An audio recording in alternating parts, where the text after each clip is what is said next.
शिष्य द्रुपद के पुत्र ने इतने हे आचार्य, पांडुपुत्रों की विशाल सेना को देखिए, जिसे आपके बुद्धिमान शिष्य द्रुपद के पुत्र ने इतनी कौशल से व्यवस्थित किया है। इस सेना में भीम तथा अर्जुन के समान युद्ध करने वाले अनेक वीर धनुर्धर हैं, यथा महारथी युयुधान, विराट, द्रुपद हैं। इनके साथ ही दृष्टकेतु, चेकितान, काशीराज, पुरुजीत, कुंतीबोस तथा शैब्य जैसे महान शक्तिशाली योद्धा भी हैं। किंतु हे ब्राह्मण श्रेष्ठ, आपकी सूचना के एक श्लोक छोड़ के बीच में, इस सेना में भीम मत ये वाला इस त्रकर्मी सेना में युद्धामन जी त्रकर्मी युद्धामन्यु,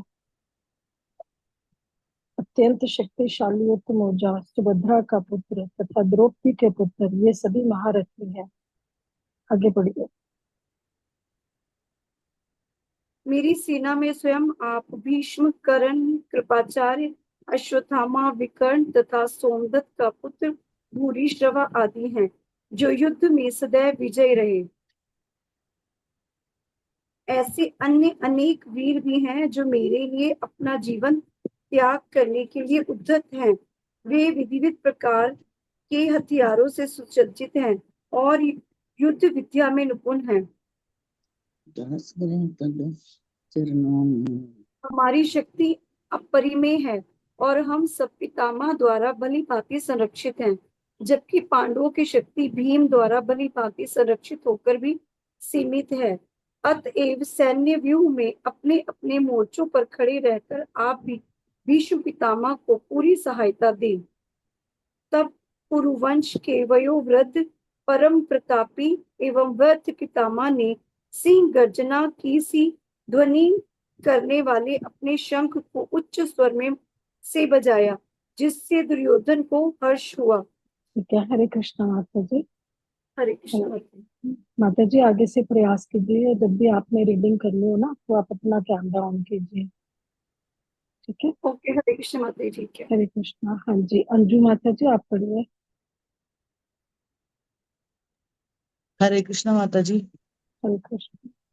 तत्पश्चात शंख निगाड़े, बिगुल, तुरही तथा सिंह सरसा एक साथ बज उठे। वैसम वेद स्वरम अत्यंत कोलापूर्ण था। भगवान श्री कृष्ण ने अपना माता जी शंख बजाया। एक छूट गया माता जी, दूसरी ओर से श्वेत घोड़ों दूसरी ओर से श्वेत घोड़ों द्वारा खींचे जाने वाले विशाल रथ पर आसीन कृष्ण तथा अर्जुन ने अपने अपने दिव्य शंख बजाए। भगवान श्री कृष्ण ने अपना पंचजन शंख बजाया। अर्जुन ने देवदत्त शंख तथा भीम ने पौंडर नामक भयंकर शंख बजाया। हे राजन, कुंती पुत्र राजा युधिष्ठिर ने अपना अनंत विजय नामक शंख बजाया तथा नकुल और सहदेव ने सुघोष एवं मणिपुष्प शंख बजाए। महान धनुधर काशीराज, परम योद्धा शिखंडी, धृष्ट द्रुमन, विराट, अजय, सात्विक, द्रुपद, द्रौपदी के पुत्र तथा सुभद्रा के महाबाहु पुत्र आदि सबों ने अपने अपने शंख बजाए। इस विभिन्न शंखों की ध्वनि कोलापूर्ण बन गई, जो आकाश तथा पृथ्वी के पुत्रों के हृदयों को विदर्न करने लगी। उस समय हनुमान से अंकित ध्वजा लगे रथ पर आसीन पांडु पुत्र अर्जुन अपना धनुष उठाकर तीर चलाने के लिए उद्यत हुआ। हे राजन, धृतराष्ट्र के पुत्रों को व्यूह में खड़ा देखकर अर्जुन ने श्री कृष्ण से ये वचन कहे। अर्जुन ने कहा, हे अच्युत, कृपा करके मेरा रथ दोनों सेनाओं के बीच ले चले, जिससे मैं यहाँ उपस्थित युद्ध की अभिलाषा रखने वालों को और शास्त्रों की इस महान परीक्षा में जिससे मुझे संघर्ष करना है, उन्हें देख सकूं। मुझे उन लोगों को देखने दीजिए जो यहाँ पर धृतराष्ट्र के बुद्धि पुत्र दुर्योधन को प्रसन्न करने की इच्छा से लड़ने के लिए आए हुए हैं। संजय आवाज, हे भरतवंशी अर्जुन द्वारा इस प्रकार संबोधित किए जाने पर भगवान श्री कृष्ण ने दोनों दलों के बीच में उस उत्तम रथ को लाकर खड़ा कर दिया। भीम, द्रोण तथा विश्व भर भीषम के अन्य भीषम समस्त द्रोण, हाँ जी भीषम माता है जी। माता जी, भीषम है भीषम वहां पर। हाँ जी। भीषम, द्रोण तथा विश्व भर के अन्य समस्त राजाओं के सामने भगवान ने कहा कि हे पार्थ, यहाँ पर एकत्रित सारे कौरवों को देखें। अर्जुन ने वहां पर दोनों पक्षों की सेनाओं के मध्य में अपने चाचा ताऊं, पितामहों, गुरुओं, मामाओं, भाइयों, पुत्रों, पौत्रों, मित्रों, ससुरों और तब जब कुंती पुत्र अर्जुन ने मित्रों तथा संबंधियों की इन विभिन्न श्रेणियों को देखा तो वह करुणा से अभिभूत हो गया और इस प्रकार बोला। हरे कृष्णा माता जी। ठीक है माता जी, कृष्ण माता धन्यवाद। जी। हाँ जी, डॉली माता जी खड़ी हो आप।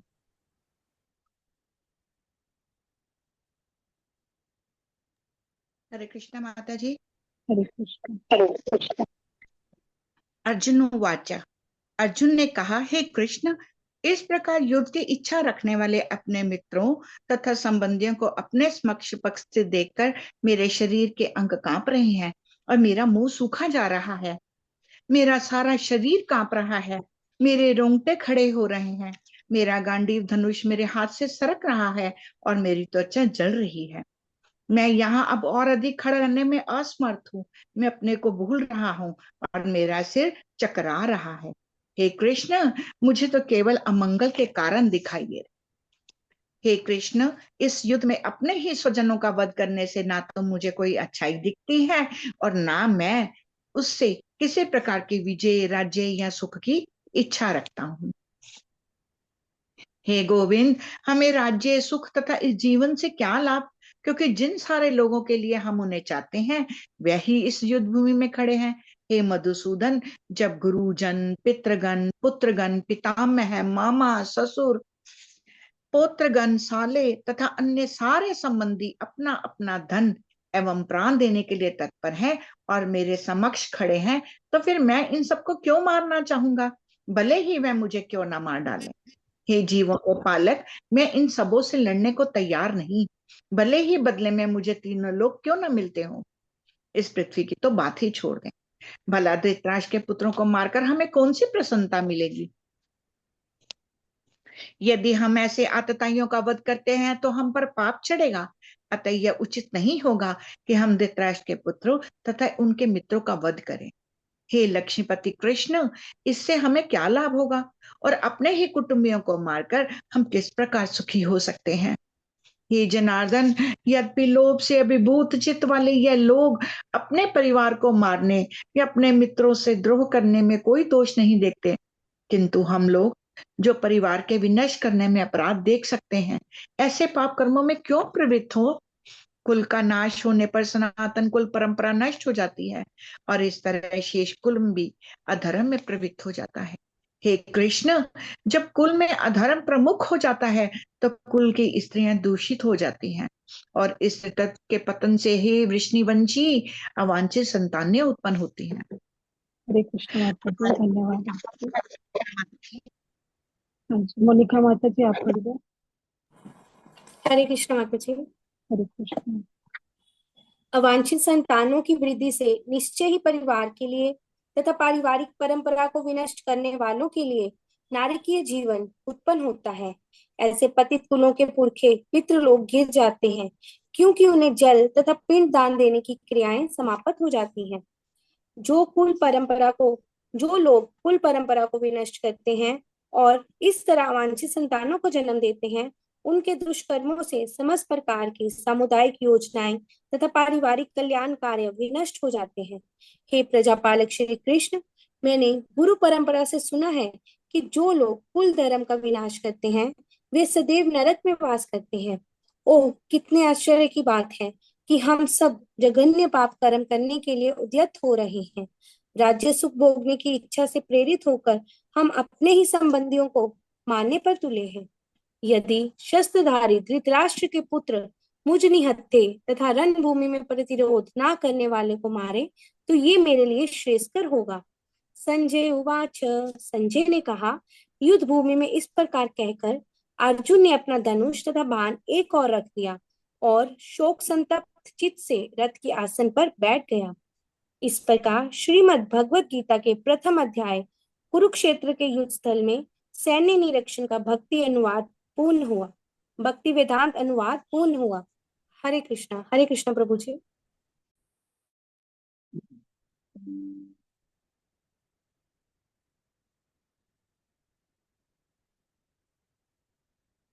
हरे कृष्णा। हम सबका स्वागत है आज की इस भगवत गीता की कक्षा में। हमारी ना यूट्यूब की लाइव नहीं हो रहा पिछले 2 दिनों से, तो रिकॉर्डिंग कर रहे हैं, बाद में डालेंगे उसको अपना यूट्यूब पे। लेकिन आप एक ग्रुप में मैसेज डाल दीजिए कि जूम कनेक्शन के माध्यम से जुड़ सकते हैं सब लोग। हो सकता है ये बात कितने दिन चलेगी, कितने दिन वो यूट्यूब पे लाइव नहीं होगा, इसके बारे में अभी कुछ कहना मुश्किल है। तो 1-2 बार मैसेज डालिए इस बात के लिए कि जो YouTube पे सुनते हैं लोग वो जूम कनेक्शन को जोड़ सकते हैं, उसके साथ जुड़ सकते हैं। वैसे वहां पर उस कमबख्त को कोई गंदी मंदी चीज भी नहीं रहा, वैसे नहीं वो कुछ करता। तो पूतना के बारे में शायद कोई पोस्टर जो लगा था उसमें उसको कुछ नजर आ गया, तो उसने क्या किया, उस YouTube चैनल को पूरा स्टॉप कर दिया लाइव करने से। अभी देखो क्या बनता है, लगे हुए हैं 1-2 लोग उसे ठीक करने के लिए। तो हम लोग पढ़ रहे हैं श्रीमद् भगवत गीता अध्याय 1 कुरुक्षेत्र के युद्ध स्थल में सैन्य निरीक्षण, और श्लोक संख्या लेंगे 31। ये दूसरे सेक्शन का पहला सब सेक्शन है जिसमें अर्जुन के युद्ध ना करने के 4 कारण जो कि इस अध्याय में है, 5वां कारण जो है वो दूसरे अध्याय में होगा। तो पहला कारण क्या है, किसी को याद है कि अर्जुन युद्ध ना करने के लिए पहला कारण क्या दे रहा है?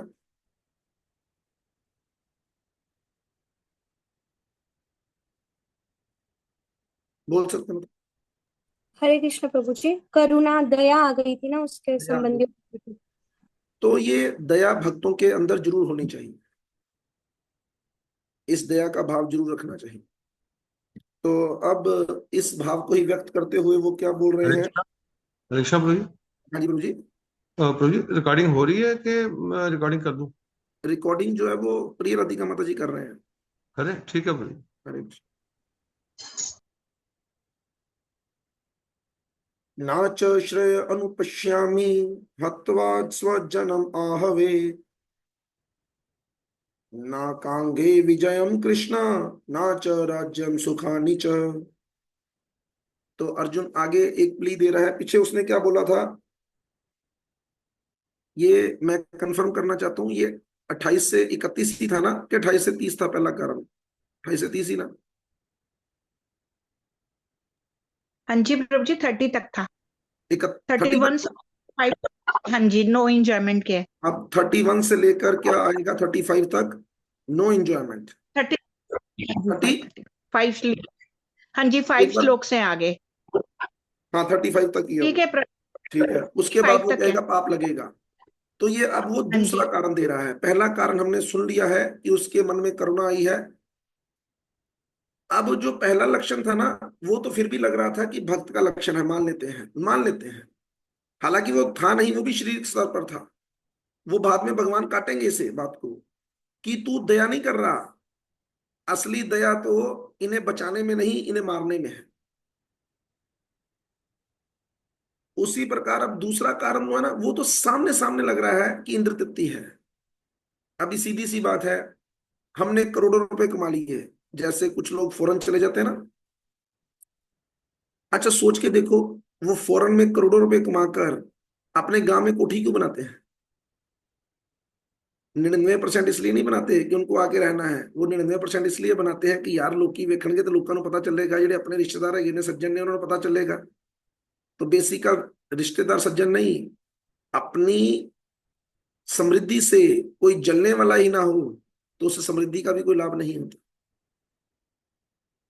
मैंने तो इस चीज को अपने जीवन में नोट किया है, जब भी व्यक्ति कोई नई चीज लेता है तो 2 लोगों को दिखाना चाहता है, एक दोस्तों को और एक दुश्मनों को। क्योंकि दोस्त खुश होंगे, दुश्मन जलेंगे। और अर्जुन क्या कहता है, अगर ये मर गए, इनको मार दिया तो दोस्त भी मर गए, दुश्मन भी मर गए, दिखाना किसको है फिर? तो सोच तो वो अपनी सोच रहा है। क्या कहता है, नाच श्रेय। और ये भी याद रखना, जब भी कोई व्यक्ति बात अपने लिए करता है, लेकिन वो ऐसे बोलता है जैसे वो दूसरों का कल्याण करना चाहता है। जैसे अभी मानो किसी वक्त मेरा दिमाग खराब हो जाए और मैं लड़ पड़ूं किसी के साथ, तो मैं क्या बोलूंगा? मैं ये नहीं बोलूंगा कि मेरा दिमाग खराब हुआ है, मैं लड़ पड़ा हूं। मैं क्या कहूंगा, पर नहीं यार, उन्होंने ना, मैं पसंद नहीं गा, ऐस करके हूं, मैं ना थोड़ा पीछे हो गया। इल्जाम फिर उन्हीं पर।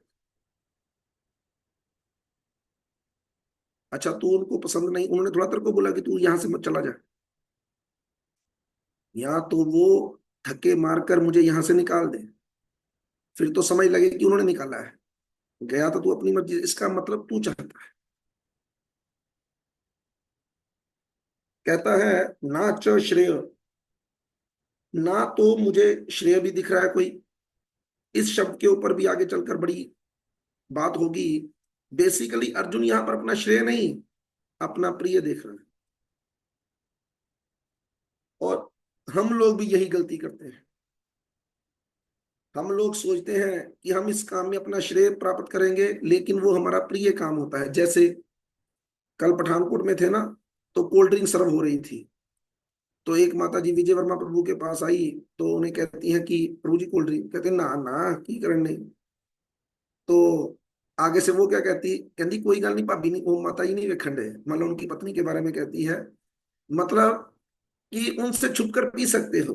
मजाक कर रही थी, लेकिन उन्होंने नहीं पी। कहते नहीं नहीं नहीं पी। तो कहने का क्या तात्पर्य है कि कई बार हम छुप छुप कर भी अपना प्रिय समझकर जो कार्य, अपना श्रेय समझकर जो कार्य करते हैं ना, वो हमारा श्रेय होता नहीं, वो हमारा प्रिय होता है। और वो हमेशा ही हमारे अकल्याण का कारण बनता है। इसलिए जब भी कोई काम करें, तो ये बड़ा विचारणीय बात होती है कि इसमें हमारा कोई श्रेय है कि नहीं, कोई कल्याण होगा हमारा। हमने जब भगवत गीता का 17.15, यही है शायद नंबर उसका, जो वाणी की तपस्या बताया गया है, अनुद्वेग कर्म वाक्यम, नहीं शुरू कहां से होता है ये? वाणी की तपस्या क्या है? सबसे पहले तो वो क्या होनी चाहिए? शुरू तो यहीं से होता है मेरे ख्याल से, अनुद्वेग यही से होता है, कर्म। हाँ जी, सत्यम प्रिय, यही से होता है। यहीं से होता है। तो उसमें वाणी की तपस्या में बोला गया ये बात कि हम जो भी बोले ना, पहले ये सोचना चाहिए कि इसमें मेरा कोई कल्याण है, इसमें दूसरे का कोई कल्याण है। उसी प्रकार कोई कार्य करते वक्त भी हमें यह ध्यान रखना चाहिए कि ये जो कार्य मैं करने जा रहा हूं या जा रही हूं, इसमें कोई मेरा कल्याण है, किसी दूसरे का कल्याण है। दो लोग मिलकर बैठे, दो लोग आपस में मिलकर बैठे, तो किसकी बात करें तो उनका कल्याण होगा।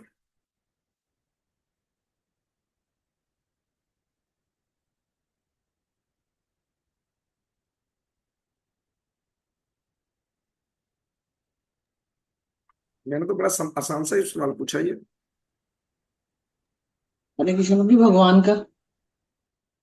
राधा दामोदर प्रभु। हाँ जी प्रभु, भगवान की चर्चा करेंगे तो ही कल्याण अरे हो। ये ठीक है, ये उत्तर तो इस वक्त सिंपल उत्तर था। ये तो देखो, इसलिए 4-5 लोगों ने दे दिया। क्रांत दर्शनी बनो। इस वक्त मेरे पूछने का मतलब क्या है, उसके पीछे की बात को जानो। आपने बोल दिया भगवान की, करते हैं क्या हम भगवान की बात? कैसी बातें कर रहे हैं आप लोग? तो फिर भगवान का तो इसमें अभी कोई लेना देना नहीं है इस प्रश्न में। तो हम लोग क्या करते हैं, जब दो लोग मिलते हैं तो तीसरे की बात करते हैं, वो वहां पर है नहीं। अच्छा, उसको कुछ समझाओगे वो भी नहीं समझेगा, उसकी निंदा करोगे उसको भी उसका कोई असर नहीं होगा। इसलिए जब हम तीसरे की बात करते हैं तो इसमें तो हमारा कोई कल्याण नहीं, दोनों का ही। कम से कम बात भी करनी है ना, भगवान की नहीं भी करनी तो अपने बारे में करो। इसीलिए जब कोई मेरे पास आता है ये लेकर कि प्रभु जी उसने ये कर दिया, उसने वो कर दिया, उसने ये कर दिया, मैंने कभी आज तक नहीं ये बोला कि यार वो गलत है। मैं तो हमेशा यही बात कहता हूं, तू गलत है, तू अपने आप को सुधार। इन बातों से सुनकर उसको लगता है यार मैं तो आया था उनसे ये कहने के लिए, उन्होंने तो मुझे ही गलत कर दिया। लेकिन जब मैं उस तीसरे बंदे से मिलूंगा, फिर मैं ये नहीं कहूंगा कि हम मिले थे तो हमने ये कहा था, फिर हम कहेंगे नहीं तू गलत है। क्योंकि जो बंदा वहां पर है नहीं, उसको समझाने का क्या लाभ? समझाना तो उसको, एक ये तो पक्की बात है कि ताली एक हाथ से नहीं बजती, दोनों की तरफ से कोई ना कोई बात तो हुई रहती है।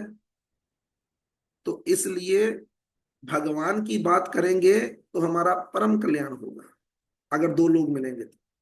लेकिन अगर दो लोग मिलकर अपने बारे में भी चर्चा करें तो इससे भी उनका कल्याण ही। लेकिन अकल्याण तो केवल और केवल तभी होता है जब हम दूसरों की बातें करते हैं। और हैरानी की बात यह है कि हम आपस में बैठकर कभी भी अपनी बात करते ही नहीं, ना भगवान की बात करते हैं।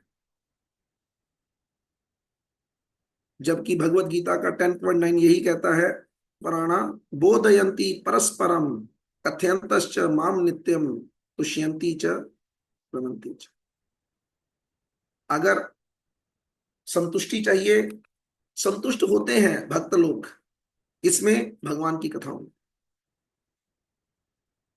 अभी आप सब लोग कल आए वो कान्हा जी के जन्मदिन के अवसर पर, चलो साथ में हमारा भी हो गया। तो आज का प्रोग्राम हमने रोक दिया है क्योंकि आज जो केशव का जन्मदिन है तो उनके घर में भी एक क्लास होती है। तो हमने उनको यही सलाह दी कि आप वहीं पर उसके जन्मदिन को सेलिब्रेट कीजिए।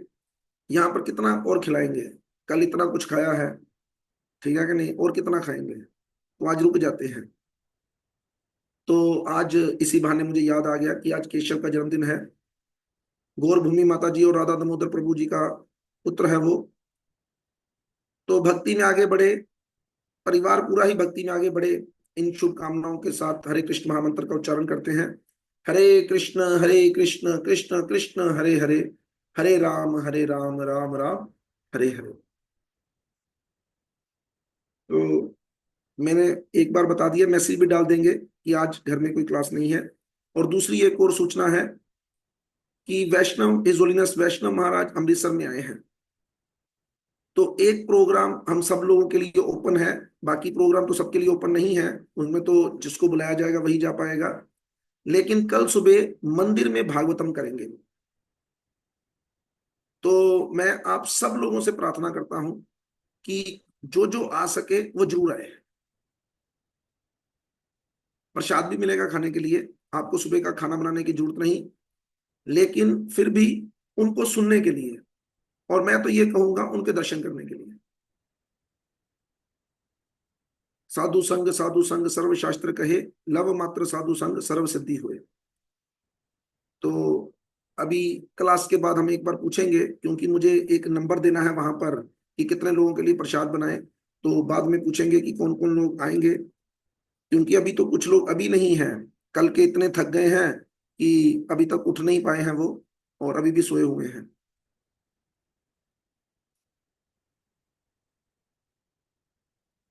अनुपश्यामी, मैं पहले से ही देख रहा हूं कि मुझे इसमें कोई कल्याण नहीं दिख रहा। हत्वा, मारकर स्वजनम, अपने संबंधियों को, आहवे, इस युद्ध में, न कांक्षे विजयम, और ना ही मैं विजय की आकांक्षा कर रहा हूं। कृष्णा, हे कृष्ण, ना च राज्यम सुखानी च, और मुझे इसमें कोई सुख भी नहीं दिख रहा कि राज्य को जीतने में। तो अनुवाद, हे कृष्ण, इस युद्ध में अपने ही स्वजनों का वध करने से ना तो मुझे कोई अच्छाई दिखती है, और ना ही मैं उससे किसी प्रकार की विजय, राज्य या सुख की इच्छा रखता हूं। तो सोचो इससे क्या शिक्षा मिल रही है। अपने अपने लेवल पर 2-3 लोग बोल सकते हैं। मैं फिर से एक बार अनुवाद पढ़ता हूं।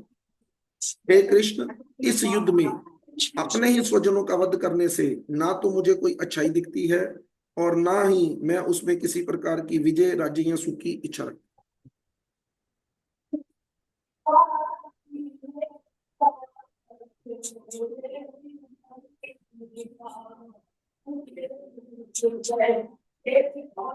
कई बार मुझे लगता है कि आप कितने बड़े थिंकर हैं, कितना सोचते हैं, लेकिन मुझे तो ये लगता है कि जब मैं प्रश्न पूछता हूँ तो आप लोग कहते कहते आपे कोई सोचेगा और सानू की लेना देना बहुत दिमाग लाता है, दो चार आपे बोल देने में बोल सकते हैं मोनिका मैडम। हरे कृष्णा प्रभु जी। प्रभु जी, इससे हम ये समझ सकते हैं कि जो इस जीवन का युद्ध हम कर रहे हैं, इससे हमें कुछ हासिल होने वाला नहीं है। सिर्फ हमें भगवान की तरफ जाएंगे फिर ही हमें कुछ मिल सकता है। पर युद्ध में है तो युद्ध तो करना ही पड़ेगा ना। देखो भगवान को हम सेंटर पॉइंट बना लेंगे तो फिर हम इससे भी निकल सकते हैं। सेंटर पॉइंट बनाकर केवल बात नहीं चलेगी। हरिंदर माता जी। हरे कृष्ण प्रभु जी। प्रभु जी ਢਹਿੰਦੀ कला की गल कर रहे थे अर्जुन जी। नहीं समझ लगी सर प्रभु जी वो उसमें अपने मतलब जो उनका भाव है वो मतलब एक चढ़ती कला होंगी है, एक ਢਹਿੰਦੀ कला होंगी ना प्रभु जी। ठीक वो है, वाला। ठीक है। देखो इससे हमें क्या लाभ मिला, ये जो दो उत्तर मिले ना उसमें चलो ठीक है। मोनिका माता जी ने बोला, हरिंदर माता जी ने बोला, दोनों ने। सोनिया माता जी बोल सकते। हरे कृष्णा प्रभु जी। प्रभु जी ये नहीं सोचना कि क्या मिलेगा क्या नहीं, बस भगवान ने बोला है तो कर दो। जैसे भगवान कहते हैं तस्मात् सर्वेषु कालेषु मां मनुस्मर युद्ध च, मेरी इच्छा है तो ये युद्ध थोड़ी करूंगा। एडवांस स्थिति हो गई, ठीक है कि नहीं। इस स्थिति में अभी हम है नहीं, तो ये एडवांस स्थिति है। देखो इससे एक चीज ये भी तो साबित हो रही है कि हम लोग इस युद्ध में, जैसा कि मोनिका माता जी ने कहा, एक युद्ध चल रहा है, इसमें हम लोग अपने स्वजनों को धोखा देने की, अपने स्वजनों को मारने की इच्छा रखते हैं। कैसे? प्रॉपर्टी के माध्यम से, धन दौलत के माध्यम में। ये मारना ही होता है। एक एक रुपये के लिए भाई भाई लड़ पड़ते हैं, ठीक है ना। एक की दूसरे से नहीं बनती तो तीसरा अपने आप लड़ पड़ता है। ध्यान देना बात के ऊपर। मान लो 4 भाई बहन है, एक बहन की एक भाई से बिगड़ गई, तो कई बार दूसरे जो है उसी चक्कर में वैसे ही छोड़ देते हैं कि नहीं नहीं तू उतना नहीं बोलती तो साढ़ा नहीं बोल रहा। तीसरा युद्ध में ऐसे ही कूद पड़ता है। तो कहते भाई इससे तुम्हें, पहले अर्जुन के पॉइंट ऑफ व्यू से सोचेंगे ना। अच्छा क्यों अर्जुन के पॉइंट ऑफ व्यू से सोचेंगे? क्योंकि हम हैं उस स्थिति में। ये जो सोनिया माता जी ने बात बोली, ये तो भक्त की स्थिति का वर्णन है, लेकिन हमें पहले अपने लेवल पर सोचकर वैसे भाव तो लाने हैं, फिर हम भक्त की तरफ आगे बढ़ेंगे। तो पहले हम ये सोचें कि ये देखो, ये दौलत के लिए, ये जमीन जायदाद के लिए, ये और रिश्तेदारों के चक्कर में हम ये जो एक दूसरे से लड़ाई कर रहे हैं ना, किसके लिए? सुख पाने के लिए। हम यही तो सोच रहे हैं कि जे कहते मेरे को ज्यादा दौलत आ जाएगी तो मैं बड़ा कार बनावांगा। तो याद रखना, कोई सुख नहीं मिलने वाला। ये सोच के देखो, केवल अगर आपकी सबसे बनी नहीं रही, आपकी लड़ाई चल रही है, शीत युद्ध चल रहा है सारे रिश्तेदारों के साथ या भाइयों के साथ, तो आप कहीं पे भी जाओगे, किसी शादी के फंक्शन में भी चले जाओगे, तो क्या कोई मजा आएगा? कई बार तो ये बात बोलनी पड़ जाती है, यार जो तू बुलाना फिर सामना बुलाए। और अब उसने बुला लिया दोनों को अगर, तो वहां पर जाकर एक दूसरे से नजरें चुराते फिरेंगे। जहां पर वो एक खड़ा होगा, हमारे किसी दोस्त के साथ हम नहीं खड़े हो सकते। तो अर्जुन समझाना चाह रहा है कि इस प्रकार रिश्तों का वध करके, रिश्तेदारों का ना सोचो इस वक्त रिश्तों का सोचो। इस प्रकार रिश्तों का वध करके, किसके लिए रिश्तों का वध करते हैं? जमीन जायदाद के लिए। तो कोई सुख की प्राप्ति होने वाली नहीं। तात्पर्य, और अर्जुन की तरह अगर हम भक्त हैं तो हमारे मन से ये निकलना चाहिए कि हम ऐसे सुख की इच्छा रखते भी नहीं। अगर किसी को लगता है ना कि मुझे अगर ये मैं छीन लूं इनसे तो मुझे बड़ा सुख मिलेगा, तो याद रखना कोई सुख नहीं मिलेगा। तात्पर्य, जगत गुरु शीला प्रभुपाद जी के द्वारा, जगत गुरु शीला प्रभुपाद की जय। ये जाने बिना शब्दों की ओर ध्यान दीजिए। ये जाने बिना कि मनुष्य का स्वार्थ विष्णु या कृष्ण में है, सारे बद्ध जीव शारीरिक संबंधों के प्रति ये सोचकर आकर्षित हैं कि वे ऐसी परिस्थितियों में प्रसन्न रहेंगे। हो ही नहीं सकता।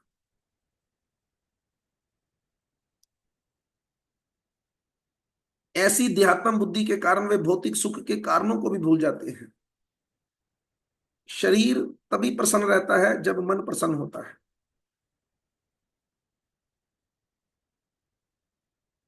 ऊपर से शरीर तभी प्रसन्न रहता है। तो मन तो देखो, सीधी सी बात है, जब तक कृष्ण में नहीं लगता ना, तब तक प्रसन्न नहीं होता। तब तक उसकी जितनी भी ये हंसी है ना, सब नकली माल है और बड़ा टेम्परेरी होता है। यहां तक टेम्परेरी है, वो कहानी सुनाई थी ना, करोड़ की लॉटरी निकली बाद में लाख की रह गई, इतना टेम्परेरी है। लेकिन कृष्ण कथा में जो सुख है ना, जो कृष्ण कीर्तन में, कृष्ण नाम में जो सुख है, वो विशेष।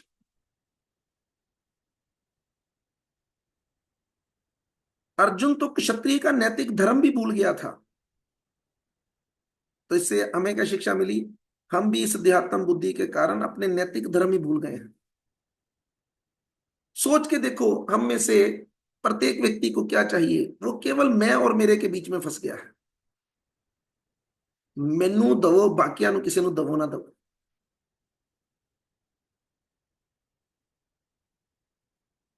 उसको ये लेना देना ही नहीं है कि अभी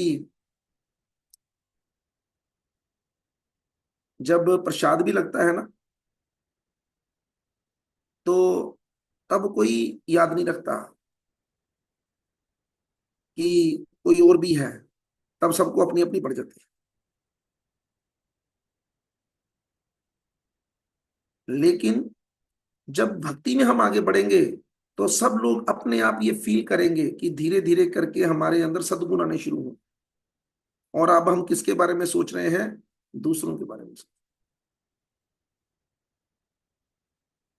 ये बात तो आप में से प्रत्येक व्यक्ति पक्का जानना, आज जिन लोगों को खुद खाने में मजा आता है ना, उनको इसीलिए आ रहा है क्योंकि वो खिलाने की इच्छा नहीं रखते।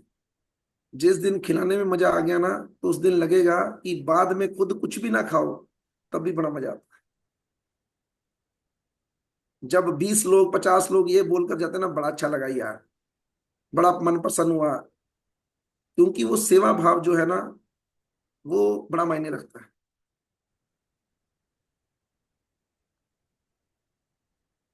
कहा जाता है कि दो प्रकार के मनुष्य परम शक्तिशाली तथा जाज्वल्यमान सूर्य मंडल में प्रवेश करने के योग्य हैं।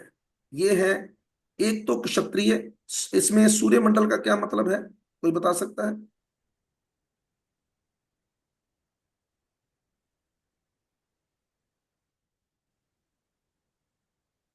छोटी छोटी बातों के लिए आप चुप हो जाते हैं, बोल सकते ना तो। तो जी जैसे बताया जाता है ना कि क्षत्रिय अगर युद्ध में उसका लड़ते लड़ते प्राण त्याग त्याग देता तो उच्च लोकों में जाता है, स्वर्ग जाता है वहाँ पे। तो मैं यही पूछ रहा हूँ, इसमें सूर्य लोक कहा गया ना, वहां तो हाँ, जल जाएंगे जाकर। नहीं ऐसे जल्द नहीं जाते, वहां पे तो अलग तरह का शरीर मिलता है।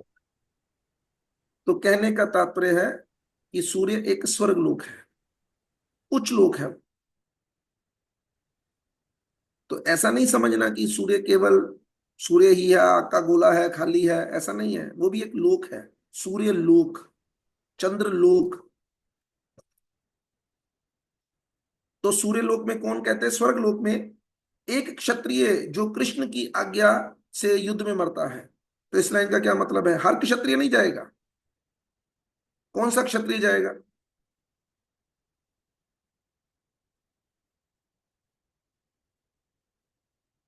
बोल सकते? जो धर्म के लिए युद्ध करता हुआ अपने प्राण त्यागता। मुझे तो ये लगता है अधर्म के लिए भी करता होगा ना, तब भी जाएगा। लेकिन वो होना सेनापति के निर्देश में हो, क्योंकि उसने तो किसी को गुरु बनाया है ना। वो क्षत्रिय जो लड़ रहा है, अभी देखो इस युद्ध में, तो ऐसा मैं एक बार बोला हूं, लेकिन है इसीलिए क्योंकि इस सेना में सभी लोग, चाहे ऑपोजिट थे या सामने थे, वो कृष्ण को देखकर ही मर रहे थे। अच्छा, क्या सब कृष्ण को देख रहे थे?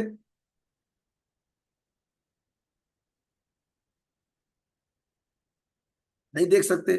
तो फिर वो सब लोग स्वर्ग कैसे जाएंगे? कृष्ण ने कहा कि इस युद्ध में जो भी मरेगा वो स्वर्ग लोग जाएगा, क्योंकि मैं हूं वहां पर। तो क्या कारण, मतलब स्वर्ग में देख पा रहे थे सब? नहीं। हाँ जी। वो बर्बरी के एंड में बताते हैं ना कि सुदर्शन चक्र ही मार रहे थे सबको। हाँ, ये भी ठीक है धनवंतरी प्रभु।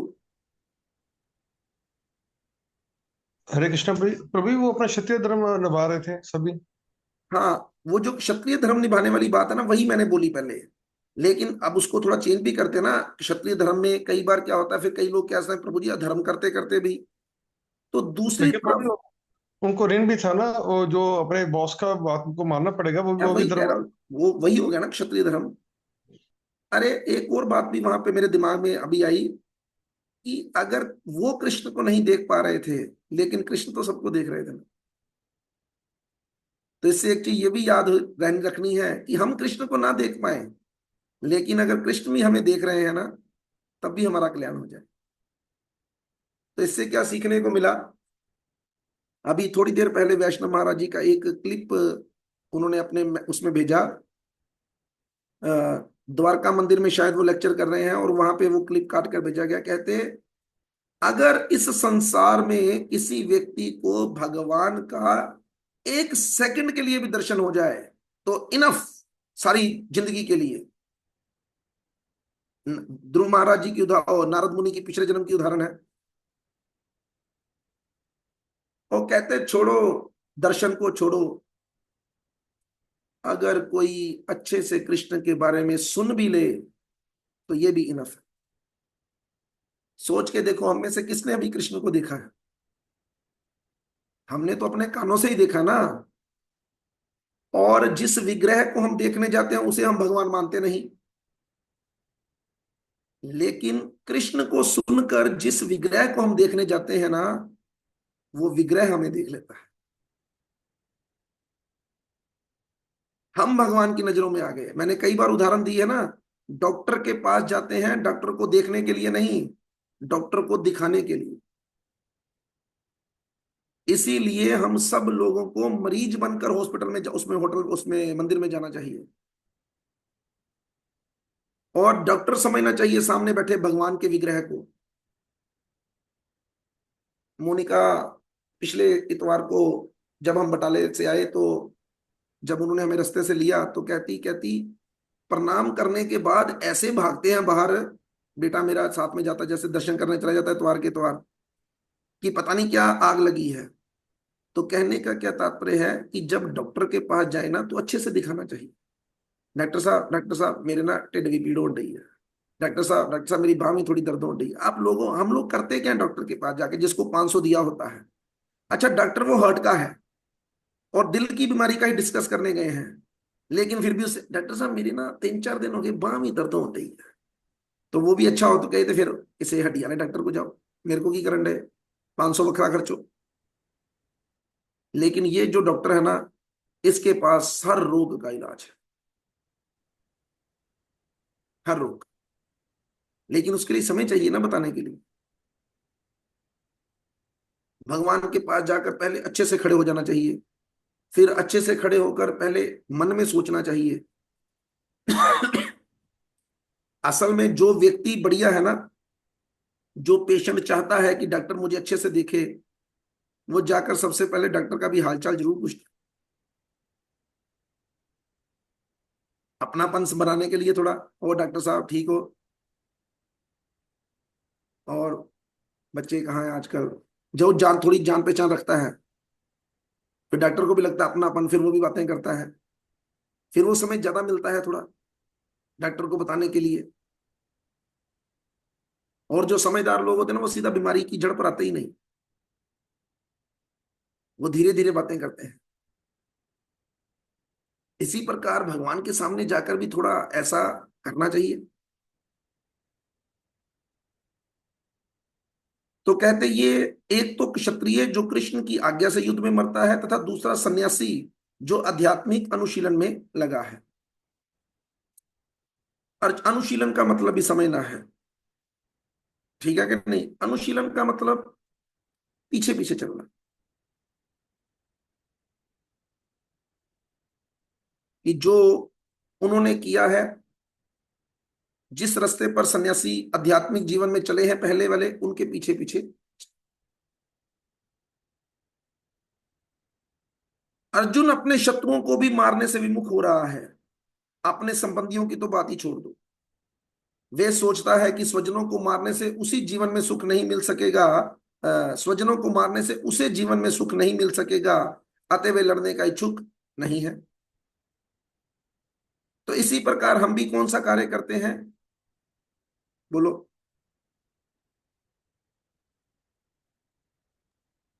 हरे कृष्ण। हरे कृष्णा। जिससे हमें सुख मिले। कैसा सुख? अब मेरा प्रश्न अगला भी बनता ही है।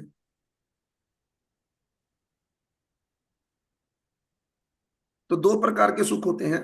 अब आप प्रश्न समझ नहीं लगा होगा। एक होता है इमीडिएट सुख, और एक होता है थोड़ी देर के बाद सुख। हमें कौन सा चाहिए? इमीडिएट चाहिए। हाँ जी। उसी टाइम चाहिए, इमीडिएट। और भगवत गीता में बताया गया है, ये दोनों वाला जो काम है ना माता जी, आप कह सकते हैं क्योंकि चलो हम थोड़ा दोनों रास्तों पे चल पड़े, लेकिन ये दोनों नहीं चाहिए सबको। सबको इमीडिएट चाहिए, इमीडिएट।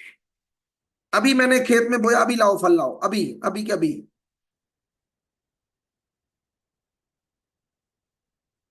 अभी मेरा बच्चा पैदा हुआ है, अभी बड़ा डॉक्टर बन जाए, अभी अभी क्या अभी। अभी मेरा कोई दोस्त बना है, अभी मेरे लिए गला काट ले, अभी अभी अभी। लेकिन भगवत गीता क्या बताती है, जो रजोगुणी सुख होता है ना, उसका असर उसी वक्त आता है। जैसे पिज्जा खाया तो क्या आएगा, अभी के वक्त, अभी के अभी सुख। लेकिन बाद में, अभी खाना खाने के लिए गए तो वहां पर पता लगा कि फ्री में ही पार्टी चल रही है, कोई दे रहा पार्टी, पिज्जा खा लिया, यार एक लाइम सोडा भी लाए। तो जो अपने पहना गए थे फिर 160 रुपए सुन के थे, और लाइम सोडे की प्यास मुक जाती। लेकिन कम वक्त पता नहीं चल रहा कि मुफ्त का माल पीकर जा तो वो तेरे पेट में रहा है ना, तो इस लाइम सोडे को पीने के बाद तेरा क्या हाल होगा वो पिज्जे के ऊपर तू थोड़ी देर के बाद देखेगा। कल घटना भी घटी एक पठानकोट में। वो प्रसाद बड़ा टेस्टी था, तो पनीर आ रहा है, गोभी आ रही है, मिक्स वेज था शायद, तो दाल चावल रोटी, लिमका, गर्मी थी तो लिमका भी पी ली होगी। तो उसके बाद खीर आ गई, और खीर जिसने भी सर्व की, थोड़ी क्वांटिटी ज्यादा थी उसकी। ये भी ध्यान रखना है आगे से कि खत्म करने के चक्कर में ऐसा नहीं करना कि ज्यादा ज्यादा डाल के दें लोगों को, कि बाद में वो बेचारा परेशान हो। तो खीर दी गई धनवंतरी प्रभु को, अब मुझे भी दी गई। तो मैंने तो क्या किया, मैंने उस खीर को थोड़ा सा डाल लिया प्लेट में, तो थोड़ा स्वाद बड़ी थी, और उस स्वाद के चक्कर में बाद में थोड़ी सी मैंने और ली। तो धनवंतरी प्रभु आजकल चैलेंज में है, तो उन्होंने खीर खाई नहीं, तो उन्होंने क्या किया, रजनीश प्रभु को पढ़ा। अभी रजनीश प्रभु ने भी कहा होगा कि नहीं मैंने नहीं खानी, मैंने नहीं खानी, लेकिन उन्होंने भी मेरी तरह एक चम्मच खाया होगा, उन्हें स्वाद लगी होगी, वो सारी खा गए, सुख मिला।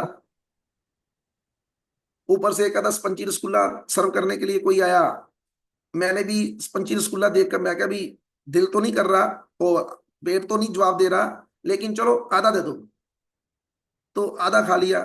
लेकिन उनके पास क्या होगा, उन्होंने भी खा लिया होगा। अभी ये सारा सामान अंदर जाके इकट्ठा हो गया, और उसने एसिडिटी कर दी, और सुख मिला पहले, लेकिन बाद में बड़ा भयंकर दुख मिला। तो ये इमीडिएट सुख लेने वाले लोग जो है ना, ये भी याद रखना, ये रजोगुणी सुख होता है, और ये बाद में बड़ा कष्ट देता है। तमोगुणी काम तो पहले भी दुखी देते हैं और बाद में भी दुख देते हैं। लेकिन भगवत गीता के माध्यम से हमने सुना कि सतोगुणी काम कैसे होते हैं, वो पहले दुख देते हैं। ये सुबह सुबह क्लास में जुड़ना बड़ा दुख का काम है। सुबह सुबह मंगल आरती के लिए उठना बड़ा दुख का काम है। कथा सुनने के लिए बटाले से आ जाना बड़ा दुख का काम है। हमारे लिए पठानकोट जाना थोड़ी देर, हमें नहीं, मुझे नहीं फील होता, लेकिन फिर भी लगता ही है कहीं ओ यार फिर आ गए तो आप। लेकिन इस कामों को करने के बाद जो अंत में सुख मिलता है ना, वो बड़ा परमानेंटली होता है। तो इसलिए ये जो लिखा है ना कि उसे जीवन में सुख नहीं मिलेगा, तो वो कौन सा सुख सोच रहा है? इमीडिएट लेवल वाला सुख। तो बट नेचुरल है कि आगे चलकर उसे समय लगने वाली है कि इससे दुख मिलेगा। अतः वे लड़ने का इच्छुक नहीं है। शब्दों की ओर ध्यान देना। जिस प्रकार की भूख ना लगने पर कोई भोजन बनाने को तैयार नहीं होता। कल अभी चाहे प्रोग्राम में चांपे थी, टिक्का पनीर टिक्का था, कुलचे थे, लेकिन एक लड़की बैठी थी, मैंने उसे बोला कुछ खा ले, प्लेट खाली थी उसकी, कहती मेरा मन ही नहीं कर रहा। अंदर से कोई मुश्किल होती कई बार व्यक्ति, तो मैंने कहा लिम्का पी ले, कहती लिम्का पीने को भी मन नहीं कर। तो जब मन ही नहीं कर रहा तो फिर कैसे करें? लेकिन पता है ना आप लोगों को कि जो बीमार व्यक्ति होता है उसी का मन नहीं करता भोजन करने। याद रखना है, एक तो पेट भरा हो उसका मन करता है कि नहीं करना भोजन, दूसरा जो बीमार हो। तो फिर डॉक्टर क्या कहता है? ना कर भोजन, नहीं, कहते थोड़ा थोड़ा खा, क्योंकि रोग उसी से ठीक होगा। आगे लिखते हैं, तो उसने तो वन में जाने का निश्चय कर लिया जहां वे एकांत में निराशापूर्ण जीवन काट सके। ये अर्जुन की बातें हमारे जीवन में क्यों घट रही हैं? हम सब लोग भी ऐसा क्यों करते हैं? जैसे ही हमें कुछ मिलता है, मैं भी वन में चला हूं, वन में मैं एकांत में भक्ति करनी है, एकांत में मैं थोड़ी देर के लिए संन्यास ले लेना है। संन्यास कभी थोड़ी देर के लिए नहीं लिया जाता। और याद रखना, कुछ चीजें जो है ना वो बड़ी प्रैक्टिकली सीखी गई हैं। कभी भी अपने आप को इतना पीछे करने की हिम्मत नहीं करनी चाहिए कि बाद में आगे ना आ सके। ये दुनिया बड़ी खतरनाक चीज है। यहाँ पर जो चीज, जो जगह आप छोड़ के जाएंगे, आपने पढ़ा होगा ना उसमें साइंस में कि गर्म हवा जो है और ठंडी हवा दोनों ही जो है ना, उनमें से जो गर्म हवा है ना वो अपने आप अपनी जगह बना लेती है। अब जो साइंस का टीचर है वो बताइए मैंने ठीक बोला कि नहीं बोला? वो ऊपर की ओर उड़ती कि नहीं उड़ती? इतना तो पढ़े ही होंगे हमने। मैं अपनी बात कर रहा हूं, इतना तो मुझे याद ही होगा, ये गलत नहीं बोला होगा मैंने। उसी प्रकार भाई, जो काम हम छोड़ते हैं ना, उस काम को पकड़ने के लिए पहले ही 10 लोग खड़े होते हैं। इसलिए कभी भी अपनी सेवा छोड़कर ऐसा मत सोचना कि यार मैं अभी रिलैक्स करना चाहती हूँ, करना चाहता हूँ, क्योंकि याद रखना कोई भी काम कभी रुकने वाला नहीं है। और अगर उसने किसी दूसरे ने वो काम पकड़ लिया तो फिर आप कहीं के भी नहीं रहने योग्य बने। और दूसरी शिक्षा इसी इसी बात में एक और है कि हमारे मन के ऊपर बहुत कुछ चिपका है, काम क्रोध लोभ मोह मत मत्सर अहंकार। अगर हम दूसरी चीजों को वहां पर भेजते रहेंगे, भेजते रहेंगे, भेजते रहेंगे कृष्ण कथा के रूप में, तो ये काम क्रोध भी एक दिन गुस्से में आके हमें छोड़ देंगे कि यार है और दूसरे वाले पास इंटरेस्ट हो गया है, एने मेरा साथ छाड़ता है, तो चले जाएंगे। किंतु क्षत्रिय होने के नाते उसे अपने जीवन निर्वाह के लिए राज्य चाहिए, क्योंकि क्षत्रिय कोई अन्य कार्य नहीं कर सकता। ये द्वापर की बातें हैं। आजकल सती कलयुग के अंदर क्षत्रिय जो है, ब्राह्मण जो है, वैश्य जो है, वो सब क्या बने हैं? शूद्र प्रभु। हरिंद्र माता जी ने बोला कुछ?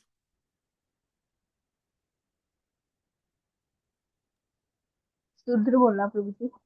हाँ जी, शूद्र बोला। नहीं शूद्र बोला। अच्छा, शूद्र का मतलब तो कहते जो दूसरे की नौकरी करता है। और आजकल एक नोट करना, एक नया ही ट्रेंड चल पड़ा है। हर बाप चाहता है जिसका बिजनेस भी है ना, और नहीं यार मैं नहीं अपने बच्चों को बिजनेस लेना चाहता, मैं तो कहना थोड़ा पढ़ लिख जान तो नौकरी करना। उन्हें पता ही नहीं भगवत गीता के बारे में कुछ। महाराज जी के पास एक व्यक्ति गया, हालांकि मैं समझता हूं कि वो डिजर्व करता है इन चीजों के लिए, ब्राह्मण दीक्षा लेने के लिए। तो महाराज ने आगे से कहा, क्या करेगा ब्राह्मण दीक्षा लेकर, नौकरी छोड़ देगा? कहते नहीं महाराज, नौकरी रोटी खाने की नहीं खानी, क्योंकि वो किसी इसमें कंप्यूटरिंग कंपनी में है, काफी अच्छी सैलरी है, 2.5 से 5 लाख रुपए के बीच में सैलरी हो सकती है। तो महाराज कहते जो काम शूद्रा वाले करने ही तो तेन ब्राह्मण कितों बना नहीं। और भागवतम कहती है कि इस कलयुग में क्या है, सब शूद्र है। और वैसे नहीं समझ लगती, जब भागवतम पढ़ के लोगों की मेंटालिटी देखते हैं ना, और उन लोगों की ये मेंटालिटी है जिनका बिजनेस जो है ये बहुत सेटल है। ये हमारे मेरे भतीजे का एक दोस्त है, उसका दोस्त का अपने पिता जो है अमृतसर में बहुत अच्छा काम, और वो क्या कर रहा है, थोड़ी देर के लिए उसने कनाडा में जाके गार्ड की नौकरी की, चौकीदार बनी फिरता है। कितनी हैरानी की बात है। तो इसलिए भगवान हम सबको बुद्धि दें और हम कुछ विचारणीय काम करें। लिखते हैं, क्षत्रिय वैसे कोई और काम नहीं कर सकता, क्षत्रिय के करेगा वो रक्षा करेगा और कर लेगा। किंतु अर्जुन के पास राज्य कहाँ है? उसके लिए तो राज्य प्राप्त करने का एकमात्र अवसर है कि वे अपने बंधु बांधवों से लड़कर अपने पिता के राज्य का उत्तराधिकार प्राप्त करें, जिसे वे करना नहीं चाह रहा। इसलिए वे अपने आप को जंगल में एकांतवास करके निराशा का एकांत जीवन बिताने के योग्य समझता है। तो इसे कापी से आज समझ लेते हैं, और जो नई किताब से हम इसे परसों सोमवार को समझने का प्रयास करेंगे। और कल के लिए मैंने आपको निवेदन किया है, तो अब थोड़े से लोग हाथ खड़े करो कि कल कौन कौन लोग सुबह भागवतम में मंदिर आएंगे। जल्दी जल्दी हाथ खड़े करो, और आना चाहिए, मैं तो कहूंगा सबको आना चाहिए। भक्ति में अपनी वृद्धि करने के लिए ऐसे संतों का जीवन में आना बड़ा जरूरी है।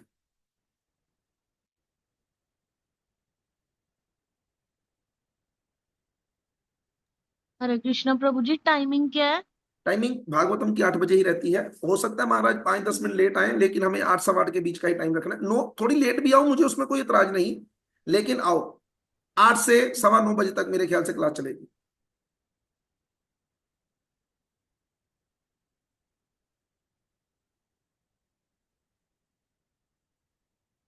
कई लोग की बड़ी, मैं थोड़ा कठोर शब्द इस्तेमाल कर रहे हैं, बदतमीज है ने इन्ना कहन तो बाद भी मनते नहीं है कि आए चलो आ जाने यार, आ जाने कोई गल नहीं है ना कहते। तो कितने लोगों ने किया, मैं उसी हिसाब से ही बोलूंगा फिर, या फिर सब लोग सुन रहे हैं ना मेरी बात को? 10 लोग हैं प्रभु जी।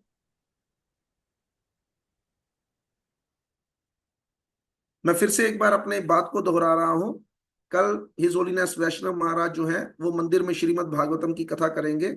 उसके लिए ये मैंने रेज हैंड करने के लिए बोला है कि कौन कौन लोग उस कथा को सुनने के लिए आएंगे। हमने तो उनसे रिक्वेस्ट की थी, डायरेक्टली नहीं, उनके किसी सर्वेंट के थ्रू, कि आप पठानकोट भी चलिए। हमारी बड़ी इच्छा थी कि उनको एक बार पठानकोट लेके चले, लेकिन अभी तक नहीं बना। जो चेले चांप रहे होते हैं वो नहीं जीने देते। महाराज से सीधी रिक्वेस्ट करें तो शायद वो मान भी जाए, लेकिन अब देखते हैं क्या बनता है। तो नहीं, ये गलत बात है, आप सब लोगों को आना चाहिए, ठीक है कि नहीं? जो अमृतसर के लोग हैं उनको आना चाहिए। चलो हम एक मैसेज डाल देंगे, आगे सबकी मर्जी अपनी अपनी। देखो भाई, एक बात याद रखना, जीवन में मौका आगे बढ़ने का सबको मिलता है, लेकिन सब उसका लाभ नहीं उठा पाते, ये उसका नतीजा है सामने। मतलब आपको कहीं जाने की जरूरत नहीं, कहीं दिल्ली जाने की, कहीं वृंदावन जाने की। संत चलकर अमृतसर शहर में आ गए, लेकिन फिर भी हमारी रुचि नहीं उनके दर्शन करने की। इससे बड़ी बदकिस्मती जो है ना किसी व्यक्ति की हो ही नहीं सकती। तो ये बातों का भी ध्यान रखने वाली बात ही है, लेकिन बाकी आप सब ज्यादा समझदार हैं। अब अगर मैं ये बोलूंगा कि कल आपके लिए भटूरे छोले बनाए हैं प्रसाद के लिए, तो फिर ये ठीक नहीं है, क्योंकि शायद ना बनाए हो, इसलिए मैं बोल रहा हूँ। बाद में वहां पे आपको पूड़ी मिल गई तो फिर आप मुझे कहेंगे कि ले प्रभु जी तुही थे भटूरे के ही। तो यहाँ पर अब आगे ये जो बता रहे हैं, इधर गया 31 नंबर, कुछ बातें लिखी हैं, उनको भी मैं पढ़ के सुनाता हूं, अपने लिए मैं पढ़ रहा हूं। अर्जुन ने जो 5 कारण बताए वे भौतिक थे, लेकिन भगवान उत्तर आध्यात्मिक देते हैं। इससे भी एक चीज समझ लगती है, जब कोई आपसे प्रश्न पूछे ना तो सेम टू सेम उत्तर नहीं देना, सोच विचार के उत्तर देना। इसी के लिए वो क्रांतदर्शनी शब्द है। अर्जुन क्योंकि सॉफ्ट हार्टेड व्यक्ति हैं, इसलिए ये लक्षण नजर आ रहे हैं। क्योंकि वे भक्त हैं, इसलिए अर्जुन का चरित्र नजर आ रहा है। इसलिए चैप्टर का नाम एक जगह पर, जो विश्वनाथ चक्रवर्ती ठाकुर ने लिखा है ना, यहां पर तो कुरुक्षेत्र के युद्ध स्थल में सैन्य निरीक्षण है, वहां पर है अर्जुन का विषाद योग, कि अर्जुन को क्या हुआ है, अर्जुन को दुख हुआ है, तो अब वो भगवान से जुड़ने की इच्छा रखता है। योग मतलब विषाद में भी, दुख में भी भगवान से ही जुड़ रहे हैं।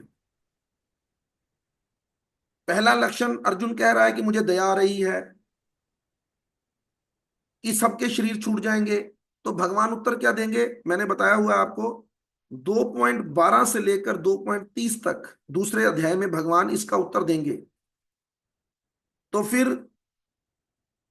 अर्जुन के जो प्रश्न भौतिक हैं पर उत्तर आध्यात्मिक, भगवान अर्जुन के प्रश्न का उत्तर कैसे दिया, सीधा आध्यात्मिक उत्तर आत्मा के बारे में बताकर। नतीजा क्या निकलता है, हर भौतिक प्रॉब्लम का सलूशन आध्यात्मिक ही होता है। इस बात को अगर हम समझ लेना तो हम क्या सोचते हैं, जैसे मैंने कहा ना कि कोई व्यक्ति पूछता है कि प्रभु जी मैं बड़ा दुखी हूं या मैं बड़ी दुखी हूं। कल भी एक माता जी ने कहा कि उनके कोई सज्जन ठीक नहीं है, तो आप भगवान से बोलिए कि उन्हें सुबह तक ठीक कर दें। तो मैंने उनसे कहा कि ऐसे नहीं भगवान से बोलना, भगवान जो करते हैं अच्छे के लिए करते हैं, हमें रिक्वेस्ट करनी है। क्योंकि भगवान जानते हैं कि उसके लिए क्या ठीक है क्या नहीं। चित्रकेतु की कथा में हमने यही तो देखा था कि वो पुत्र उसके जीवन में था नहीं, वो बार बार मांगी जा रहा, फिर संत क्या करते, उन्होंने दे दिया। तो वो पुत्र उनके हर्ष का तो कारण कम बना, दुख का कारण ज्यादा बना। इसलिए हम किसी रिश्तेदार के लिए, किसी के लिए सोच लें नहीं उसके साथ ऐसा ही होना चाहिए, भगवान ने उसके लिए कोई बहुत अच्छा कुछ सोचा हो। क्योंकि मटेरियल जो प्रॉब्लम होती है ना, उनका कारण क्या होता है, जो हमारे जीवन में ये मटेरियल प्रॉब्लम्स आ रही हैं, इनका कारण क्या है, बोल सकते हैं योगेश प्रभु? हरे कृष्णा प्रभु जी पिछले कर्म जो हमने करे हुए। तो फिर ये इसका मतलब क्या है कि वो मटेरियल नहीं है ना, मटेरियल प्रॉब्लम का कारण मटेरियल नहीं है। तो इसलिए उन्हें हम कैसे दूर कर सकते हैं, अगर इस कर्मों के बंधन से निकलना है ना, क्योंकि हमें तो वो नजर ही नहीं आते कारण। हम तो कई बार अच्छे करने की इच्छा रखते हैं, तो कहते अब पहला कारण क्या बताया, दया। इस कारण के माध्यम से अर्जुन की तारीफ भी करते हैं, लेकिन ये भी कहते हैं कि ये मिसकंसेप्शन है, तुम गलत जगह पर दया कर रहे। हम लोग भी यही कई बार गलती करने का प्रयास करते हैं। दया करना अच्छा है, लेकिन कब करनी चाहिए, किस पर करनी चाहिए, कहां करनी चाहिए, ये भी देखना चाहिए। उदाहरण देते हैं, कहते अगर कोई नशे के लिए पैसे मांगे तो करनी चाहिए दया उस पर। अगर पुलिस मुजरिम पर दया करे तो ठीक है, गलत है, उसको बाद में ज्यादा सजा मिलेगी। इसलिए कहते हैं लीडर्स के पास और टीचर्स के पास ये क्वालिटी चाहिए कि वे वज्र की तरह कठोर भी हों और सॉफ्ट भी हों। मतलब उनके अंदर ये क्वालिटी होनी चाहिए कि कहां पर दया करनी है और कहां पर सख्त होना है। क्योंकि अगर सख्त नहीं होंगे तो अच्छे से सारा साम्राज्य नहीं चल पाएगा। इसलिए कभी कभी क्लास के अंदर, कभी कभी कहीं पर थोड़े सख्त शब्दों का भी इस्तेमाल करना पड़ता, थोड़ा डर भी होना चाहिए, लेकिन सॉफ्ट कॉर्नर भी है कि नहीं, भक्ति में आगे बढ़ना है, कैसे इनके लिए मदद की जाए। बैलेंस होना चाहिए। स्पिरिचुअल कंपैशन के साथ मटेरियल कंपैशन चलता है। अगर कोई हरी हरी जपंत्या कछु ना कहे जमकार, नानक तन मन सुखी रहे अंत मिले गोपाल। लेकिन अगर हम किसी पर केवल भौतिक दया ही करते रहे, भौतिक दया ही करते रहे, कुछ नहीं होगा। अपने बच्चों को हमने क्या किया, मोबाइल दे दिया, उन पर दया करते, हाय हाय मेरा बच्चा, क्या दया की उस पर, ये सोचकर कि तेरे दोस्त को भी एप्पल का फोन लाया, मेरा पुत्र तू भी लाया। नहीं, ये दया नहीं है। आत्मा पर दया दिखानी चाहिए, केवल शरीर पर दया दिखाने से कुछ नहीं हो। तो अभी ये दूसरा कारण जो है, जो अभी हम डिस्कस कर रहे हैं, ये तो मैंने पढ़ा इसलिए कि मैं देखना चाहता था कि हम रिकैप हो जाए। तो अब 31 से लेकर 35 तक सुख भोग की प्राप्ति नहीं होगी, ये गाड़ी चलेगी, लेकिन हम इसको करेंगे कल ही, परसों ही, ठीक है। अभी टाइम हो गया है। वांछाय कल्पतरुभ्यश्च कृपा सिंधुभ्य एव च पतितानां पावनेभ्यो वैष्णवेभ्यो नमो नमः। वैष्णव ठाकुर जगत गुरु शीला प्रभुपाद की जय, अनंत कोटि वैष्णव वृंद की जय, नामाचार्य शीला हरिदास ठाकुर की जय, सतगुरुदेव महाराज जी की जय। तो फिर से आज केशव का जन्मदिन है, तो उसको जन्मदिन की बधाई देते हुए, प्रार्थना करते हुए उसके लिए हरे कृष्ण महामंत्र का उच्चारण करेंगे। हरे कृष्ण कृष्ण कृष्ण हरे हरे, हरे राम राम राम हरे हरे। तो घर पे क्लास नहीं है, जिन लोगों को कथा सुनने की रुचि है वो राधा दामोदर प्रभु के घर चले जाएं। आज वो कथा करेंगे, कितने से कितने? 5 से 6 बजे। 5 से लेकर 6 बजे तक। बाद में आपको प्रसाद भी खिलाएंगे, ठीक है। तो घुस जाओ, क्या फर्क पड़ता है। जो आसपास के हैं, इंपीरियल सिटी के, आरबी स्टेट के, ठीक है कि नहीं, आप फोन करके पूछ लो उनसे कि कहाँ, और देख चेक करके आओ कैसी कथा करते हैं, ठीक है कि नहीं। सारा उनको भी थोड़ा अच्छा लगेगा। गौर भूमि माता जी कीर्तन करेंगे, हो सकता है कोई और एक आधा भी आ जाए कीर्तन करने के लिए। तो ना ही कीर्तन नहीं भी करना, अगर किसी की शाम का खाना बनाने की रुचि नहीं है, कोई होता ही बंदा थका हुआ है कि नहीं आज दिल नहीं करता पे, तो घुस जाओ, उनको भी अच्छा लगेगा। वो बेचारे कल के थोड़े परेशान है कि नवरात्रे चल रहे हैं, पता नहीं लोग आएंगे भी कि नहीं आएंगे। एक परेशानी थोड़ा, कई प्रकार की परेशानियां हैं। अब ये भी देखो, ये भी परेशानी कहां से उत्पन्न हुई। हालांकि जब क्लास शुरू की गई थी तो ये सोचकर नहीं शुरू की गई थी कि 10-15 लोग आएंगे, तब यही सोचकर की गई थी 2-4 भी आ जाएंगे तो कोई बात नहीं, यही था ना। लेकिन अब कम वक्त हुआ क्या, पहले दिन 15 लोग आ गए, अब 15 आ गए हैं, तो अब अगर 2 रह गए तो लगेगा नहीं, कितने प्रश्न मन में उठ जाएंगे। पहला, लगता लोगों ने चंगा नहीं लग गया। अच्छा, एक दूसरे लड़ पैना ने, तेरी आवाज नहीं चंगी, उन्होंने कहना तेरी आवाज नहीं चंगी, तू बंदा प्रसाद नहीं चंगा बनाया, आपस ही गुथम गुथा होना सारे में। जबकि ऐसा कारण नहीं है, ऐसा कारण नहीं है। ये हमने तो पहले ही देखा। सच्चिनंदन प्रभु देखो, मैं जब पठानकोट में ये बंदे 70 60 70 रह गए ना, 80 रह गए बंदे, 350 तक पहुंच गए थे, 400 तक पहुंच गए थे, तो परेशानी तो देखो वही जाती है। अब एक दूसरे के ऊपर इल्जाम लगने शुरू हुए।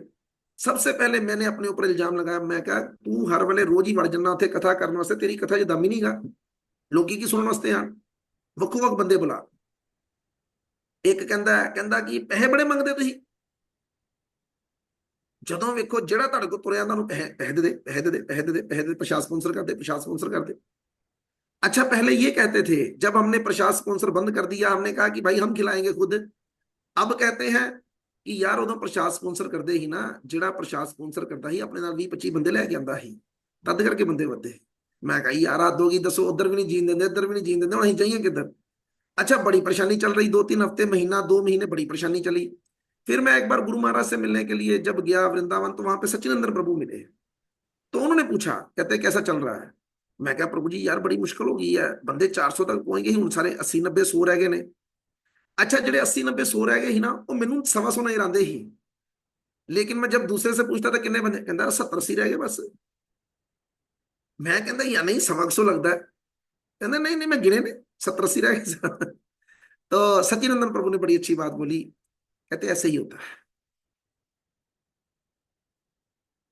तो उन्होंने तो एक बार कथा में ये भी बात बोली थी कि स्ट्रेट लाइन तो हमारी ईसीजी में भी आ जाए ना, तो वो भी डेड है बंदा, इसलिए ऊपर नीचे होते रहना चाहिए, बंदे का मन बना रहता है। ज्यादा हो कम होंगे, अपने आप को सुधारने का प्रयास करेंगे, ज्यादा होंगे थोड़ी अहंकार आएगा, फिर कम होंगे फिर अपने आप को सुधारने का प्रयास करेंगे। और मैंने एक कथा में सुना था, जब बाण को अपने सही निशाने तक पहुंचाना हो तो उससे भी पहले पीछे खींचना पड़ता है।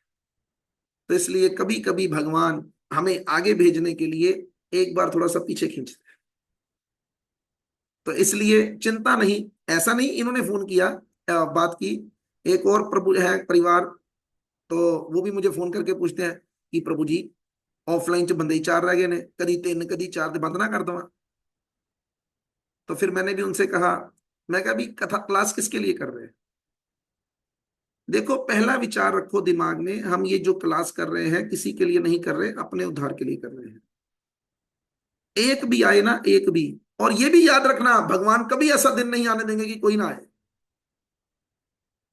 एक कदा तो आ ही जाएगा, क्योंकि एक कदा तो तुम किसी रिश्तेदार ਨੂੰ पट्टू पा ही लेना वा कि ਉਹਨੇ तो ਤੁਹਾਡੀ ਗੱਲਾਂ 'ਚ फंस ही जाना बेचारे ने,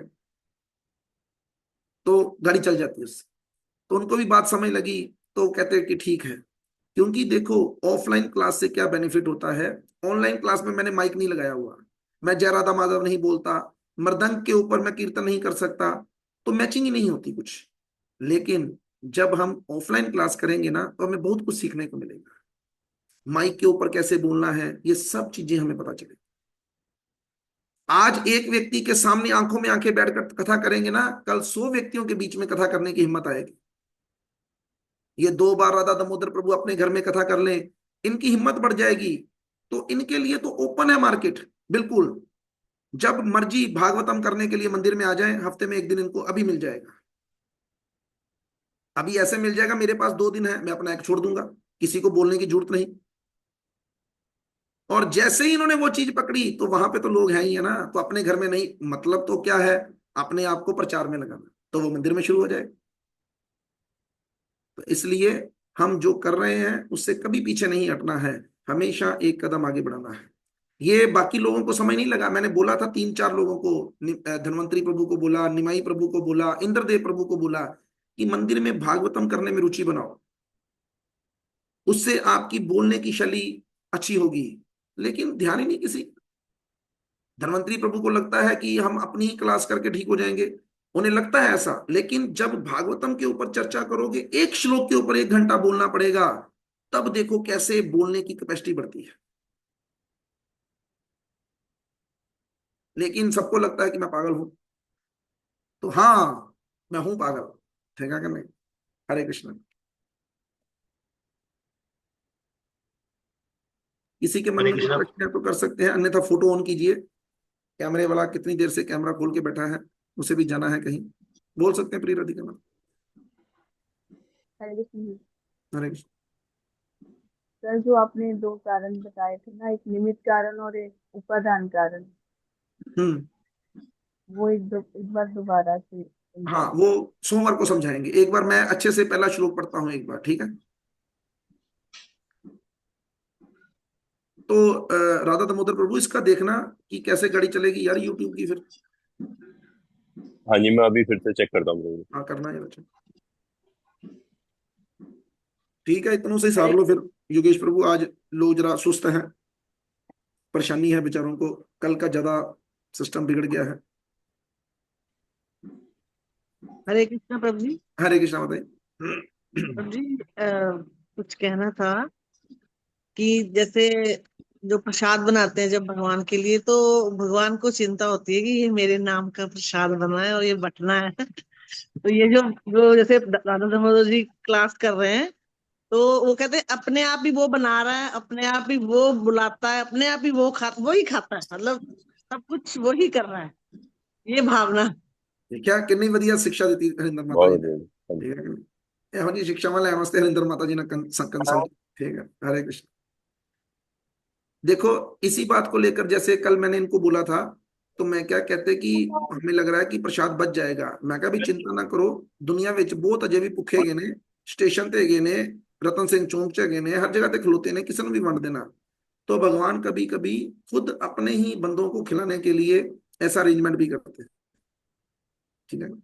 अब जैसे कल इन्होंने मोनिका माता जी ने 200 लोगों के लिए खाना बनवा लिया। मैंने बोला भी, मैं क्या देखो वैसे तो 150 आएंगे नहीं 200 लोग, और अगर 200 आएंगे भी तो 150 का सामान बनाओ, 200 में पूरा हो जाता है। और नहीं पा कटना नहीं चाहिए, कटना नहीं चाहिए। मैं कहा फिर मेरा की जब बनाओ फिर। तो अभी बना लिया ना, तो अभी चलो चांपे चुप्पे तो मुझे पता ही था खा जानी है सबने, तो वो खा गए, लेकिन इस चक्कर में कुलचे बच गए। अब कुलचे बच गए तो अंत में वो कह रहे हैं कि सारे कुलचे लगा दो, जो पेड़े बने होते हैं वो लगा दो। तो अब हम लेट हो रहे थे और मैंने कहा यार छोड़ परे, तू ये रहने दे। लेकिन वो मैंने नहीं बोला, भगवान की एक जीवात्मा गाय के रूप में बिल्कुल पास में थी। तो गाय जो है वो पेड़ा अच्छे से खाती है, रोटी की बजाय वो पेड़ा बढ़िया खाती है। तो उसने कहा हाँ जी पाई लाने के नहीं लाने, मैं कहा नहीं लाने। कहते फिर उन्हें इकट्ठे किए, कहते नाली गाय खिलौती मुकाते। तो कहने का क्या मतलब है कि भगवान का अरेंजमेंट बड़ा जबरदस्त है, तो इसलिए चिंता नहीं। हरे कृष्ण। हरे कृष्ण प्रभु जी। हरे कृष्ण प्रभु जी। प्रभु जी। हरे कृष्ण प्रभु जी। हरे कृष्ण प्रभु जी। हरे कृष्ण। हरे कृष्ण प्रभु जी। हरे कृष्ण प्रभु जी। हरे कृष्ण। हरे कृष्ण प्रभु जी। हरे कृष्ण। हरे कृष्ण प्रभु जी। हरे कृष्ण प्रभु जी। हरे कृष्ण। हरे कृष्ण प्रभु जी। हरे कृष्ण। हरे कृष्ण प्रभु जी। हरे कृष्ण। प्रभु जी कल लाइव क्लास होगी, नहीं समय लगी मुझे। कल जो मंदिर से क्लास होगी वो लाइव होगी कथा। मैं आपको लिंक भेजूंगा। वैष्णव महाराज अपनी हर कथा को लाइव करते हैं। तो ठीक है। आप YouTube के ऊपर लिखेंगे ना भक्ति आश्रय वैष्णव स्वामी महाराज, ठीक है। तो मैं ऐसी उम्मीद करता हूं कि वो लाइव होगी। ठीक है कि नहीं? लेकिन कृष्णा कॉन्शियस लाइव पे हम लाइव कर नहीं सकते क्योंकि YouTube नहीं चल रहा। यूट्यूब नहीं कल चलता। तक चल भी सकता है, लेकिन अगर चलेगा भी तो हो सकता है तब भी हम लाइव ना करें, क्योंकि वहां पर कल बहुत चौधरी आएंगे। तो ज्यादा चौधरियों के बीच में हम फिर आराम से बैठ जाते हैं कि हमें फिर ज्यादा चौधरी बनने की जरूरत नहीं। ठीक है कि नहीं? तो इसलिए 99% मैं उम्मीद करता हूं कि महाराज जी की वो क्लास महाराज जी के चैनल पर लाइव होगी। तो हम लिंक शेयर कर देंगे ग्रुप में। ठीक है? ठीक है। हरे कृष्ण। और क्लास सुनने के लिए तो ठीक है, वो कोई बात नहीं। देखो वो तो लाइव सुनना हो वो तो वो रोज कथा करते हैं, उसके लिए कल का इंतजार करने की जरूरत नहीं। अभी भी उनकी कथा चली रही होगी। लेकिन मैं इस वक्त चर्चा कर रहा हूं लाइव दर्शन की। ठीक है ना? इसलिए मैंने ये प्रार्थना की बाकी लोगों से जो खास करके अमृतसर के हैं कि वो थोड़ा सा अपने आलस्य को त्याग कर आए। हरे कृष्ण। ठीक है प्रिय राधिका माता जी, कर सकते हैं। हरे कृष्ण प्रभु जी। हरे कृष्ण। हरे कृष्ण प्रभु जी। हरे कृष्ण। हरे कृष्ण प्रभु जी। हरे कृष्ण। प्रभु जी आप महाराज जी को बोलना आने के लिए पठानकोट। बोलेंगे, इसमें तो कोई शक नहीं, बोलेंगे ही वो तो। लेकिन अब देखो क्या बनता है। यहाँ तो उनको स्पेशल बुलाना पड़ेगा। इसमें क्या है, बीच में जो लोग हैं ना वो बड़ा डिस्टर्ब करते हैं, वो बहुत डिस्टर्ब करते हैं। बाकी चलो आगे देखो, भगवान की जैसी इच्छा होगी। क्योंकि जब कोई हमें ये कह देता है कि महाराज जी की तबीयत का यार है, तो देखो दो प्रकार के लोग हैं। कभी कभी इसका बेनिफिट भी मिलता है। जैसे एक बार जब राय रामानंद के घर में प्रोग्राम था तो महाराज ने कैंसिल कर दिया आना, कि मैं नहीं आऊंगा, इंद्र कर लेगा। तो अभी उसका मन नहीं लग रहा। अगर मैं होता उसकी जगह तो मैं कभी महाराज जी के पास नहीं जाता। दो बातों के कारण, एक यार महाराज ने क्या कि मैं ठीक नहीं गाते उन बार बार थोड़ा कहने चंगा लगता है, और दूसरा वो यार ठीक है ना दी मर्जी नहीं कर देते ना, सही अहंकार भी और उनके बारे में सोचना भी। लेकिन उसने हिम्मत की, वो कहता नहीं जाना है, तो मैं भी गया। अच्छा वहां पर गए तो कुंती माता पहले आ गई बाहर। वो कहती है कि जे तू महाराज नु क्या ना प्रोग्राम ते जान वास्ते ते फिर वेखी। तो मैं कहा माता ही मतलब ही नहीं का कहना। और मैं राय रमन को समझा कर गया था कि हम प्रोग्राम के लिए नहीं बोलना, बस चलो एक बार मिलाते। वो उथे जाके विटरी गया। मैं तो वेख के ना हैरान हो गया। ओ नहीं महाराज तुम चलो महाराज मेरा वो मैं वो कुंती माता मैनू कड्डी अखा उथे मेरे कंन च आके फूका मारना पी तेनू मैं क्या ही। मैं क्या माता मैं की करा, मैं उन्हें समझा के लिया समझता नहीं पिया।